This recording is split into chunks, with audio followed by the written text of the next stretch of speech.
We have a hung jury in the case where a freighter ran down a fishing boat in England, killing all three on board. Here's the story from Jersey News, which was published on the 26th of September 2025. A jury has failed to reach a verdict in the manslaughter trial of the former second officer in control of the Commodore Goodwill when she collided with the fishing trawler, killing 3 fishermen. Lewis Carr has been discharged by Jersey's Royal Court after a jury deliberated for 3 full days and could not reach a majority verdict on the 3 counts of gross negligent manslaughter.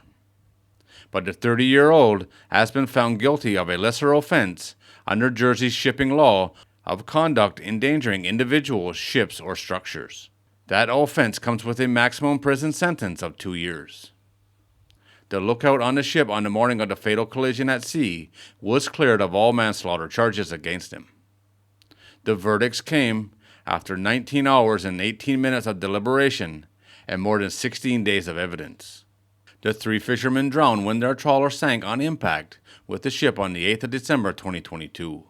The incident sparked a major search and rescue operation, followed by a huge recovery effort to raise the wreck from the seabed.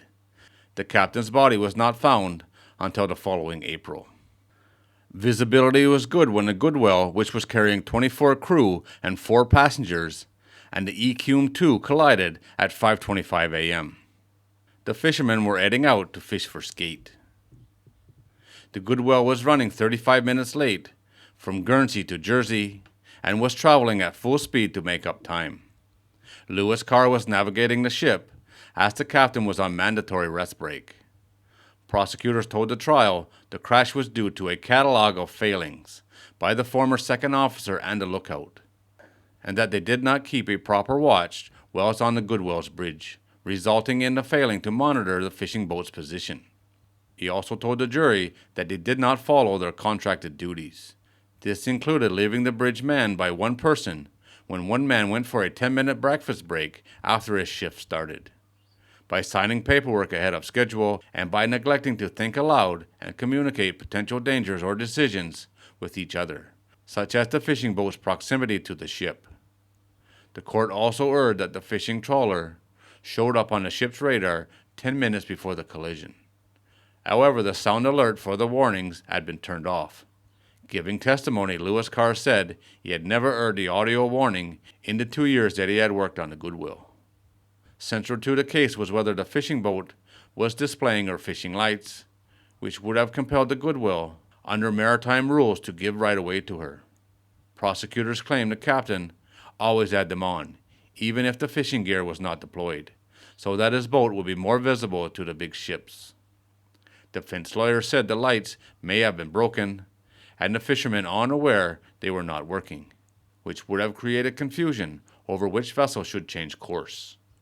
On conclusion of the case, Jersey's Royal Court and the Jersey Police said their thoughts remain with the families of the 3 fishermen.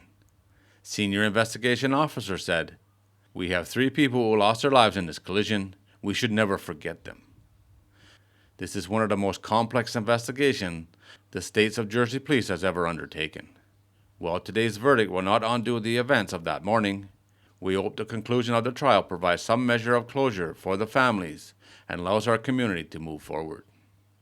Carr will be sentenced on the 4th of December. No matter the outcome of this trial, the 3 fishermen are not coming back. I've followed this case since the day it happened, but I've never done a video on it. There's always been very spotty information that really didn't tell the story until now. Even with that being said, we really don't know what happened here.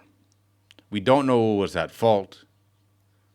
But really, when 2 vessels are coming towards each other, it should be up to both vessels to make sure they don't collide. Was something going on that fishing boat? Were they towing at the time? Were they fishing at the time and couldn't get out of the way? We don't know, and we will never know exactly what happened here. All we can say is rest in peace to the 3 men who tragically lost their lives, and condolences to their families.